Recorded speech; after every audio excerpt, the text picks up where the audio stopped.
Delhi coaching हादसे के मामले पर हाईकोर्ट में बुधवार को सुनवाई हुई। इसी बीच हाईकोर्ट ने दिल्ली सरकार और एमसीडी को जमकर फटकार लगाई। कोर्ट ने पूछा कि आपके पास नाले और नालियों की साफ सफाई का कोई प्लान है? आखिर ऐसी घटना क्यों हुई? दिल्ली सरकार के वकील ने घटना से पहले परिस्थितियों के बारे में बताया। साथ ही साथ कहा कि निरीक्षण की फाइलें तुरंत अधिकारियों को भेज दी गई।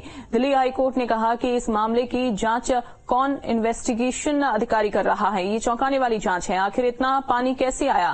दिल्ली सरकार से हाईकोर्ट ने कहा कि आपके अधिकारी दिवालिया हैं, आपके पास वेतन देने के लिए पैसे नहीं हैं, आप दिल्ली का इंफ्रास्ट्रक्चर कैसे अपग्रेड करेंगे? आप तो फ्री बी कल्चर चलाते हैं। हम इस मामले में जिम्मेदारी तय करने के लिए आदेश पारित करेंगे। दिल्ली के पूरे प्रशासनिक ढांचे की दोबारा जांच की जरूरत है, ये भी उन्होंने कहा। और दिल्ली हाईकोर्ट शुक्रवार को आगे अब सुनवाई करेगा।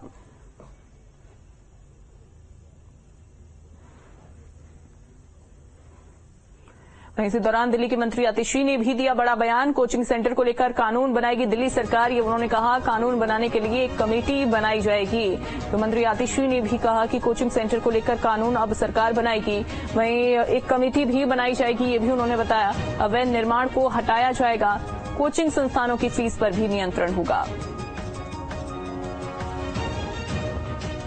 दिल्ली के मंत्री आतिशी ने दरअसल इस हादसे पर दुख भी जताया और साथ ही उन्होंने कहा कि इसकी पूरी जांच की जाएगी और कमेटी बनाई जाएगी, कानून बनाया जाएगा, अवैध निर्माण को हटाया जाएगा, ये भी उन्होंने बताया। और साथ ही कहा कि कोचिंग संस्थानों की फीस पर भी नियंत्रण होगा।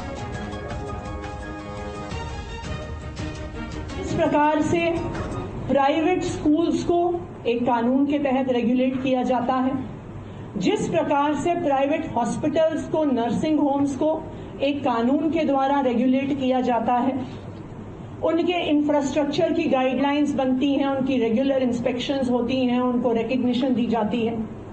उसी तरह से दिल्ली सरकार, अरविंद केजरीवाल जी की सरकार एक कानून लेकर आएगी जो दिल्ली में चल रहे सारे कोचिंग इंस्टीट्यूट्स, चाहे वह IAS, IIT JEE, NEET, CUET, NDA, किसी भी एग्जाम्स की तैयारी करवा रहे हों, उन सबको रेगुलेट करने के लिए दिल्ली सरकार एक लॉन्ग टर्म सोल्यूशन के तहत एक कोचिंग इंस्टीट्यूट रेगुलेशन एक्ट लेकर आएगी।